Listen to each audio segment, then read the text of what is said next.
Hi friends, నా పేరు సుమంత్. మీరు చూస్తున్నది గ్రోటమ్ యూట్యూబ్ ఛానల్. మన సబ్స్క్రైబర్లో ఒకరైన లిఖిత్ లక్కీ అనే వ్యక్తి ఒక కామెంట్ పెట్టాడు. అన్న, మాకు సూపర్ పొజిషన్ థీరమ్స్ గురించి వీడియో చేయండి అన్న, అసలు సూపర్ పొజిషన్ థీరం అంటే ఏంటి అని విత్ 3 ఎగ్జాంపుల్స్ తీసుకుని ప్రాబ్లమాటిక్ చెప్పండి అన్న అని చెప్పి కామెంట్ పెట్టాడు. సో కాబట్టి తన కోసం అని చెప్పి ఈరోజు ఈ టాపిక్ చేస్తున్నా. సో కాబట్టి మనం వీడియోలోకి వెళ్ళిపోదాం ఫ్రెండ్స్.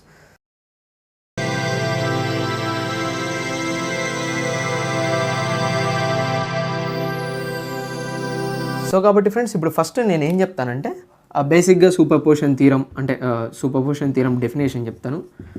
డెఫినేషన్ ఒకటి, దాని తర్వాత ఏంటంటే దాంట్లోని డెఫినేషన్ చెప్పిన తర్వాత దాంట్లో ఏ విధంగా ఆపరేషన్ అనేది జరుగుతుంది. సో కాబట్టి నెక్స్ట్ వన్ వచ్చేసి ఆపరేషన్ గురించి చెప్తాను, ఆపరేషన్ ఏ విధంగా జరుగుతుంది. దాని తర్వాత వచ్చేసి థర్డ్ ముచ్చటగా 3 రూల్స్ అనేసి పెట్టుకుంటే, ఒకటి డెఫినేషన్, దాని తర్వాత ఆపరేషన్ ఏ విధంగా జరుగుతుంది, వోల్టేజ్ సోర్స్ ఇచ్చినప్పుడు ఏ విధంగా ఆపరేట్ అవుతుంది, కరెంట్ సోర్సెస్ ఇచ్చినప్పుడు ఏ విధంగా ఆపరేట్ అవుతుంది అనే కాన్సెప్ట్, అండ్ లాస్ట్ టాపిక్ వచ్చేసి ప్రాబ్లమ్స్. సో కాబట్టి దీనికి లెంత్ చాలా పడుతుంది కాబట్టి, అంటే ఇవన్నీ చెప్పాలంటే లెంత్ పైగా ఏంటంటే 3-4 ఎగ్జాంపుల్స్తో చెప్పమన్నాడు కాబట్టి వీడియో అనేది కొద్దిగా లెంత్గా వస్తుంది. నేను 2 పార్ట్స్ కానీ లేకపోతే 3 పార్ట్స్ కానీ వదులుతాను ఫ్రెండ్స్. సో కాబట్టి ఫస్ట్ వన్ ఆపరేషన్లోకి డెఫినేషన్లోకి వెళ్ళిపోతాం ఫ్రెండ్స్. సో కాబట్టి సర్క్యూట్ డయాగ్రామ్కి నేను డెఫినేషన్ రాసుకొని ఎక్స్ప్లెయిన్ చేస్తాను. సో కాబట్టి దానికి టైం పడుతుంది కాబట్టి స్కిప్ చేస్తాను వీడియోని.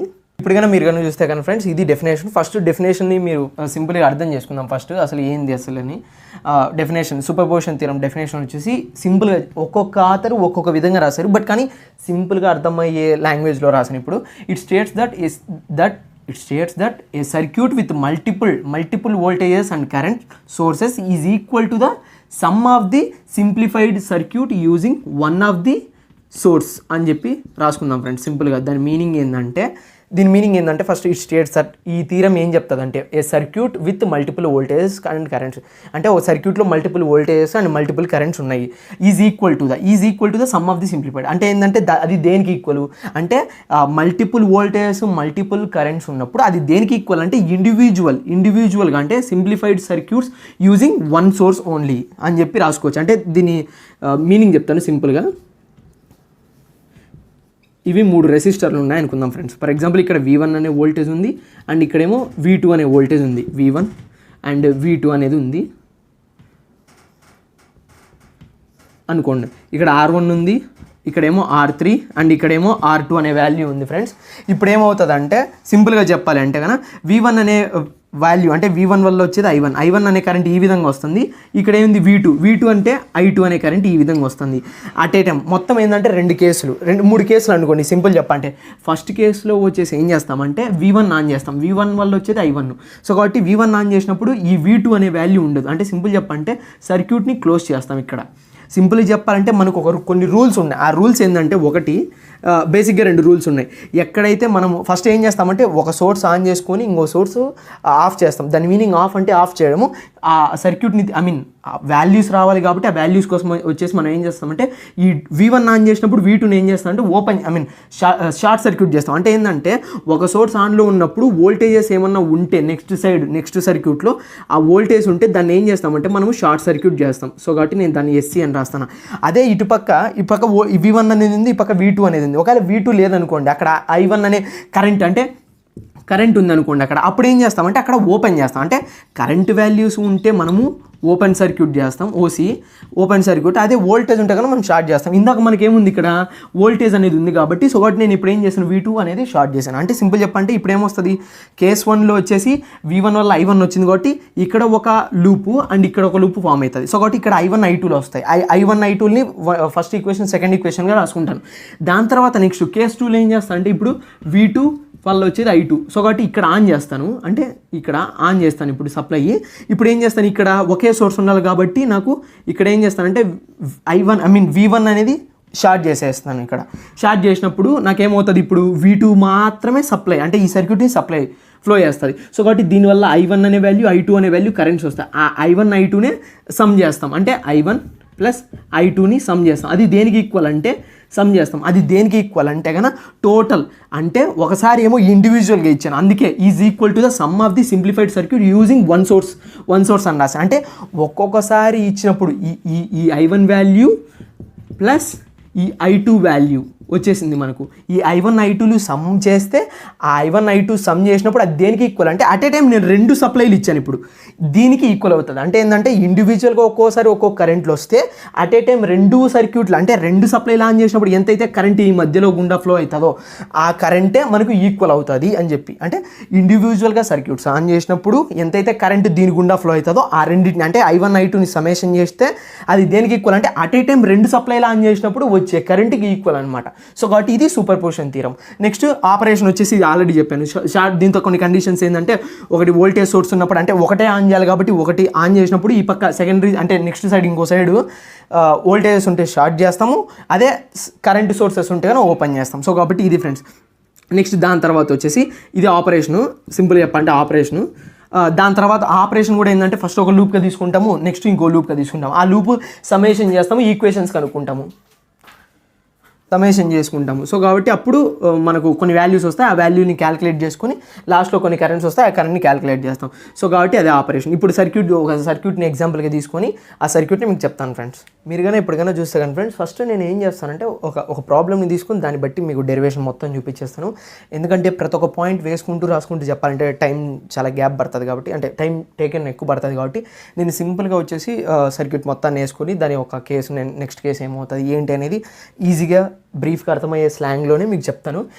ఫస్ట్ మనకు ఇచ్చిన ప్రాబ్లం ప్రకారంగా ఏంటంటే find the current flowing through 5 ohm resistor. First సర్క్యూట్ని చూస్తే కన్నా ఇక్కడ వచ్చేసి V1 అనేది ఉంది, ఇక్కడ వచ్చేసి V2 అనే వాల్యూ ఉంది, ఇక్కడ V1 ఉంది అండ్ ఇక్కడేమో V2 ఉంది. V1 వచ్చేసి నాకు 2 volts ఇస్తే V2 ఎంత ఇస్తుంది నాకు 4 volts ఇస్తుంది. ఇక్కడేమో R1 వచ్చేసి నాకు ఎంత, R1 వచ్చేసి 10.1, R2 వచ్చేసి 20.2 అండ్ R3 ఇది వచ్చేసి R2, ఇది వచ్చేసి R1, ఇది వచ్చేసి నాకు R3 వాల్యూస్ ఫ్రెండ్స్. R3 ఇప్పుడు కనుక్కోమనింది ఏంటంటే find the current flowing through 5 ohm resistor. 5 ohm resistor అంటే ఈ వాల్యూ దగ్గర అట్ ఏ టైం కరెంట్ ఎంత ఫ్లో అవుతుంది అని చెప్పి కనుక్కోమన్నాడు. సో కాబట్టి ఫస్ట్ సర్క్యూట్ డయాగ్రామ్ తీస్తాను. సో కాబట్టి ఇది సర్క్యూట్ డయాగ్రామ్. నేను ఇప్పుడు ఏం చేస్తానంటే ఫస్ట్ V1ని ఆన్లో పెట్టి నేను అదే రాస్తాను, V1 is on and V2 is short circuit. V2 ఏం చేయాలి యాక్చువల్గా అయితే సర్క్యూట్లో ఉండకూడదు మనకు, ఎందుకంటే మనకు I1 I2 కరెంట్లు కావాలి కాబట్టి. సో కాబట్టి I1 అంటే I' కోసం నేను ట్రై చేస్తాను. అసలు ఈ I1 I' అంటే ఏంది అని బ్రీఫ్గా చెప్తాను మళ్ళీ కావాలంటే. ఇప్పుడు ఫస్ట్ వన్ ఏంటంటే కేస్ 1లో ఏమవుతుంది, V1 ఆన్ చేస్తున్నాను, ఈ V2ని ఏం చేస్తాను అంటే షార్ట్ చేస్తాను. సో కాబట్టి ఇక్కడ ఏమైంది V2 అనేది నాకు షార్ట్ అయిపోయింది. సో కాబట్టి ఇప్పుడు నేను ఏం చేస్తాను, V1 అనే వోల్టేజ్ ఇస్తాను, ఇప్పుడు I1 అనే కరెంట్ ఇక్కడ ఫ్లో అవుతుంది, ఇక్కడికి వచ్చేసరికి I2 అండ్ I3గా డివైడ్ అయిపోతుంది. ఇప్పుడు నేను KVL అంటే దీనికి ఏం చేస్తాను, KVL వేస్తున్నా, I mean Kirchhoff's voltage law ప్రకారంగా. సో కాబట్టి కిర్చాఫ్స్ వోల్టేజ్ లా మీకు తెలియకపోతే కింద కామెంట్ సెక్షన్లో కామెంట్ పెట్టండి, దానికోసం కూడా నేను వీడియోస్ చేస్తాను మీకోసం. సో కాబట్టి ఇప్పటికైనా చూస్తే కన్నా కిర్చాఫ్ వోల్టేజ్ లా ప్రకారం ఏంటంటే ఫస్ట్ పాజిటివ్ అంటే ఇక్కడ నుంచే వస్తుంది కాబట్టి ఫస్ట్ మనం ఎప్పుడైనా రెసిస్టర్ని తీసుకునేటప్పుడు అంటే క్యాలిక్యులేట్ చేసేటప్పుడు మనం మైనస్తో తీసుకుంటాం. సో కాబట్టి దీంతో ఏం ఫ్లో అవుతుంది నాకు I1 అనే కరెంట్ ఫ్లో అవుతుంది. మళ్ళీ ఇక్కడ చూస్తే కన్నా I2 అనే కరెంట్ ఫ్లో అవుతుంది, అంటే ఇక్కడికి వచ్చిన తర్వాత డివైడ్ అయిపోతుంది, ఎందుకంటే ఇక్కడ కిందికి ఒక కరెంట్ పోతుంది అండ్ ఇటుపక్క కూడా ఒక కరెంట్ వస్తుంది కాబట్టి. సో కాబట్టి నేను ఏం చేస్తాను, ఫస్ట్ ఇక్కడ ఉండే రెసిస్టర్ ఎంత వచ్చింది నాకు 10.1 I1 అంటే ఈ వాల్యూ అంటే ఫస్ట్ ఈ రెసిస్టర్ R1 అనే రెసిస్టర్ వాల్యూ రాసుకుంటున్నాను, R1 మైనస్ నెక్స్ట్ ఏం వెళ్తుంది ఇక్కడికి కూడా వస్తాం కరెంట్ I1 అనే కరెంటే ఇక్కడికి వెళ్తుంది. సో కాబట్టి minus I1 minus 5 I1 plus I2 అనే కరెంట్ నెక్స్ట్ యాక్చువల్గా అయితే ఏంది ఓల్డ్ సర్క్యూట్ చేశాను ఫర్ ఎగ్జాంపుల్, లేదనుకుందాం ఇలా వచ్చింది కరెంట్, ఇలా వెళ్ళింది, ఇలా వచ్చేసింది, బట్ కానీ ఇక్కడ I2 కరెంట్ ఏమవుతుంది ఇలా వచ్చేసి మళ్ళీ దీనికి ఆపోజిట్ అంటే I1 అనే కరెంట్ కిందికి వస్తుంటే ఈ పక్క నుంచి I2 అనే కరెంట్ ఏం చేస్తుంది మళ్ళీ పైకి వస్తుంది, మళ్ళీ అంటే I2 అనే కరెంట్ ఏమొస్తుంది నాకు రివర్స్ వస్తుంది, అంటే ఇలా వచ్చేస్తుంది. సో కాబట్టి నేను కరెంట్ ఇలా వచ్చి ఇలా కిందికి వెళ్ళి మళ్ళీ న్యూట్రల్ అంటే నెగిటివ్ పాయింట్కి వెళ్తే I2 అనే కరెంట్ ఏమొస్తుంది ఇలా వెళ్ళేసి 20 ohm రెసిస్టర్కి వెళ్ళి మళ్ళీ వచ్చేసి మళ్ళీ ఇక్కడ నుంచి ఆపోజిట్ డైరెక్షన్లో ఉంది. ఆపోజిట్ డైరెక్షన్ ఉన్నప్పుడు ఏమవుతుంది మనకి ఇలా వెళ్తే మైనస్, దాని ఆపోజిట్ డైరెక్షన్లో ఉంటే ప్లస్, ఎందుకంటే ఈ పక్క నుంచి ఇలా సర్క్యులేటింగ్ కరెంట్ ఇలా వస్తుంది, ఇంకోటేమో దానికి ఆపోజిట్ డైరెక్షన్ ఉంది. సో కాబట్టి అందుకే I1 అనే కరెంట్లు మైనస్లో రాసాను, I2 అనే కరెంట్లు ప్లస్లో రాసాను, ఎందుకంటే both are opposite direction. So కాబట్టి అందుకే ఈ 10.1 I1 మైనస్ 5 I1 ఈ రెండు ఏమవుతుంది మైనస్ ప్లస్ కాబట్టి -15 I1 రాశాను. I2 అనే కరెంట్ ఎందుకు వస్తుంది ఇలా వచ్చేసిన తర్వాత పైకి వస్తుంది. సో కాబట్టి అందుకనే నేను ఏం రాశానంటే ఇక్కడ I2 అనే కరెంట్ రాశాను. సో కాబట్టి ఈజ్ ఈక్వల్ టు ఏం చెప్పాను, ఇక్కడ ఏమవుతుంది ప్లస్, ఇక్కడ ఏమవుతుంది అంటే +2 volts అంటే ఎందుకంటే ఎన్ని వచ్చేసి మైనస్ నుంచి మళ్ళీ ప్లస్కి వచ్చేస్తుంది. సో కాబట్టి అందుకే +2 is equal to 0 some of the మనకు అంతేగాని some of the all currents is equal to 0 అదే KVL చెప్పేది. సో కాబట్టి -15 I1 + 5 I1 I2 -15.1 I1 plus 5 I2 is equal to ఈ పాజిటివ్ సైడ్లో అంటే లెఫ్ట్ సైడ్లో LHSలో ఉండే +2 ఆ పక్క పంపించే RHS పంపిస్తే ఏమవుతుంది +2 కాస్త అటు పక్కకి వెళ్తే -2 అయిపోతుంది. సో కాబట్టి ఇదో ఒక లూప్ వన్లో వచ్చినటువంటి వాల్యూ ఈక్వేషన్ 1 అని రాసుకున్నాను.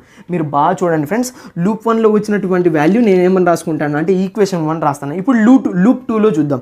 లూప్ 2లో చూస్తే ఇలానే వెళ్తుంది కాబట్టి నేను ఏం రాస్తాను -20 ఇప్పటికైనా చూస్తే కానీ ఫ్రెండ్స్ లూప్ 1లో ఇది వచ్చేసింది. లూప్ 2కి వచ్చేసరికి ఇప్పుడు ఏమవుతుందంటే క్యాలిక్యులేషన్ పార్ట్ చూడండి, -20 I2 ఎందుకంటే I2 అనేది ఫ్లో అవుతుంది కాబట్టి -20 I2 -5 I2 అంటే వాల్యూ ఇలా వస్తుంది. మళ్ళీ దాని తర్వాత ఏమవుతుంది, I1 అనే కరెంట్ ఇలా ఫ్లో అవుతుంది, బట్ కానీ I2 అనే కరెంట్ ఇలా ఫ్లో అవుతుంది కాబట్టి ఇప్పుడు ఈ రెండు ఆపోజిట్లు ఉన్నాయి. సో కాబట్టి అందుకే I2 అనే కరెంట్ని నేను మైనస్లో రాసాను, I1 అనే కరెంట్ని ప్లస్లో. ఎందుకంటే నేను చూసేది ఇప్పుడు లూప్ 2లో.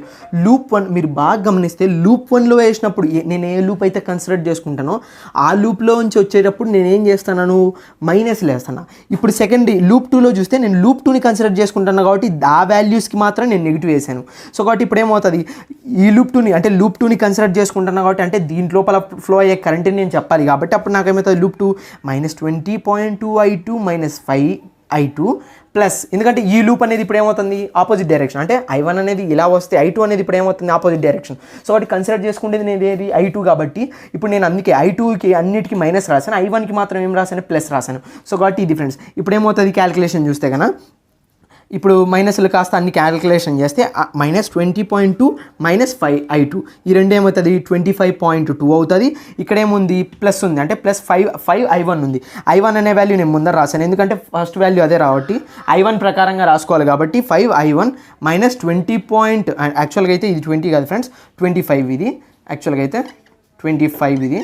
సో కాబట్టి 25.2 ఈజ్ ఈక్వల్ టు 0. ఎందుకంటే ఈజ్ ఈక్వల్ టు 0 ఎందుకు వేసానంటే సెకండరీ సైడ్ కాదు సారీ, లూప్ 2లో మనం ఏం చేసాం అక్కడ షార్ట్ చేసేసాం. సో కాబట్టి అందుకే అక్కడ వాల్యూ ఏం లేదు వోల్టేజ్ సోర్స్. సో కాబట్టి అందుకే 0 వేసాం. సో కాబట్టి ఇప్పుడు నేనేం చేస్తున్నా ఐ మీన్ ఫస్ట్ సర్క్యూట్ అంటే ఈక్వేషన్ 1 ఈక్వేషన్ 2 రెండు సబ్స్టిట్యూట్ చేస్తాను. సబ్స్టిట్యూట్ చేసినప్పుడు నాకు వచ్చినటువంటి కరెంట్స్ ఎంత I1 ఒకటి I2 ఒకటి.